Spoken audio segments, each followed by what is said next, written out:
रिया और रितु काफी अच्छे दोस्त थे। दोनों की आपस में खूब बनती। दोनों एक ही ऑफिस में काम किया करती थी। रिया रितु को अच्छा दोस्त मानती, लेकिन रितु। अरे रिया, तुम लोगों का अपना मकान नहीं है, क्यों नहीं तुम और नरेंद्र भी हमारी कॉलोनी में ही मकान ले लो? हाँ यार, आइडिया तो अच्छा है, लेकिन इतने पैसे आएंगे कहाँ से? अरे हमारे होते हुए तुम्हें घबराने की जरूरत नहीं है। रुको, मैं अपने दूर के एक भाई से बात करती हूँ। उसका यही काम है, लोगों को घर दिलाना। थोड़ा सा कमीशन लेता है, लेकिन मार्केट के रेट से कम दामों में घर भी दिला देता है। अरे वाह, तुम अपने भाई से बात करो, मैं नरेंद्र से बात करती हूँ। रितु रिया के जाने के बाद अपने भाई को फोन करती है। अरे भाई, कोई मकान बिक रहा हो तो बताओ, मेरी एक सहेली को चाहिए। अरे है ना, पूरे 40 लाख का है। ओ भाई ठीक है, फिर मैं उसे 45 लाख का बोलूंगी। दोनों मिलकर 5 लाख का आधा आधा बांट लेंगे, ठीक है? रितु रिया को मकान दिला देती है, लेकिन एक दिन उसका नया मकान देखने नरेंद्र की बहन आती है। अरे भैया, मकान तो अच्छा है, कितने का लिया? तुम्हारी भाभी की सहेली ने दिलवाया है, बड़ा ही ठीक रेट में मिल गया नीरू, सिर्फ 45 लाख का। तभी नीरू का पति बोलता है, नरेंद्र, ये तो बहुत महंगा है। मेरे दोस्त ने भी यही मकान सिर्फ 38 लाख में लिया है। चलो मैं तुम्हें उनके घर ले चलता हूँ। दोनों नरेंद्र की जीजाजी के दोस्त के घर जाते हैं, जहाँ उन्हें रितु का भाई मिल जाता है। क्या बात है, आपने हमें धोखे से महंगा मकान बेचा है। पता है कितनी मेहनत की कमाई का पैसा है। अब ये तो आप उन मैडम से पूछिए जिन्होंने आपको ये मकान दिलाया है। उनके कहने पर ही मैंने ये रेट लगाया था। अब नरेंद्र को रिया पर गुस्सा आ जाता है। वो रिया को कहता है, रिया, तुम्हारी सहेली रितु तो एक नंबर की चालबाज और धोखेबाज निकली।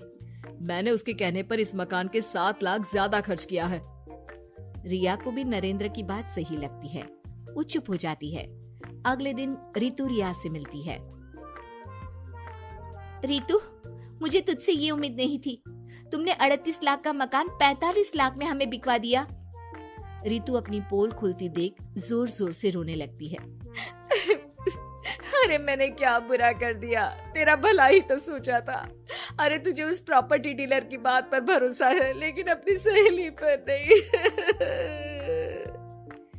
रिया को रितु के आंसू सच्चे लगते हैं और वो उसे शांत करती है। अरे अच्छा, शांत हो जा, चुप हो जा।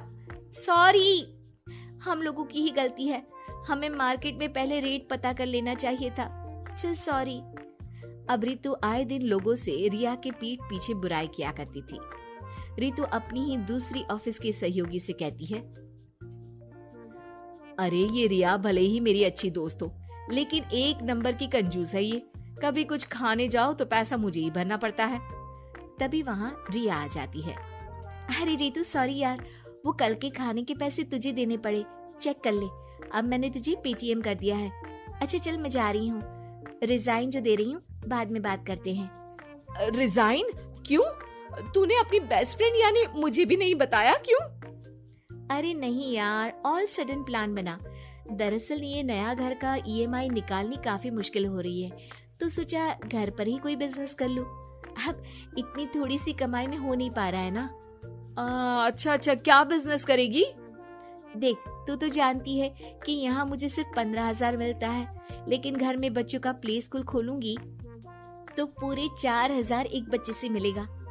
10 भी आ गए बच्चे तो पूरे 40,000 की कमाई, वो भी घर पर रहकर। है ना अच्छा आइडिया?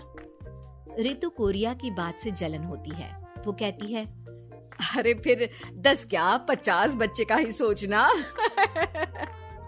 अरे कहाँ यार, घर में इतनी जगह कहाँ। सुन ना, एक काम करते हैं, हम मिलजुल कर किराए का मकान लेकर उसे सजाते हैं। फिर ज्यादा कमरे होंगे तो ज्यादा बच्चे आ सकेंगे ना।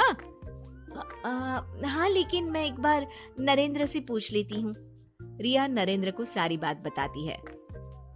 देख लो रिया, मुझे तुम्हारी इस सहेली में जरा सा भी विश्वास नहीं है। अरे नहीं, वो ऐसी नहीं है। मिलकर काम करेंगे, जो पैसे आएंगे आधे आधे बांट लेंगे। इसमें बुरा क्या है, काम भी अच्छा होगा। फिर क्या था, दोनों मिलकर काम शुरू करते हैं। पूरा कमरा बच्चों के हिसाब से सजा दिया जाता है। टीवी, फ्रिज, बेड और न जाने क्या क्या। तेरे और मेरे मिलाकर 2 लाख का खर्च हो गया। अरे कोई बात नहीं, पैसे कमाने के लिए इन्वेस्टमेंट तो करनी पड़ती है। अब इतनी बड़ी रकम है, अच्छा है कि दोनों ने मिलकर कर ली, वरना एक के बस की तो बात नहीं है। हाँ, लेकिन अब मैं ना एक बात बोलना चाहती हूँ। देखो, पिछले 2 महीनों से जब से ये काम चल रहा है, सारी मेहनत मेरी ही है। मैं ही सारा दिन यहाँ का काम देखती हूँ। तो अब मैं तुम्हारे साथ ये काम नहीं करूंगी, अकेले मैं ये स्कूल चलाऊंगी। अरे ऐसे मत बोलो रितु, मैंने नौकरी भी छोड़ दी। थोड़ी बहुत सेविंग्स थी, वो भी मैंने स्कूल को बनाने में लगा दी। अब यार, तुम तो आलसी भी हो, मुझे नहीं लगता तुम ये काम कर पाओगी। रितु, नरेंद्र ठीक बोलते थे, तुम भरोसे के लायक नहीं हो। ये मेरी गलती है कि मैंने तुम पर विश्वास किया। अच्छा जी, तो गलती की ना। मैं तुमको तुम्हारे पैसे धीरे धीरे करके दे दूंगी। अच्छा होगा कि अब तुम यहाँ से निकल जाओ। बेचारी रिया सर झुकाकर घर वापस आ जाती है। नरेंद्र, वही हुआ जिसका डर था। रितु ने मुझे पार्टनरशिप से हटा दिया। मैं ये बात जानता था रिया, लेकिन मैंने तुम्हें इसलिए फोर्स नहीं किया क्योंकि जब तक तुम खुद धोखा नहीं खाती, तुम्हें अकल नहीं आती। हाँ, लेकिन अब वही जो पहले सोचा था। और फिर क्या, रिया घर से ही बच्चों को संभालने का काम शुरू कर देती है।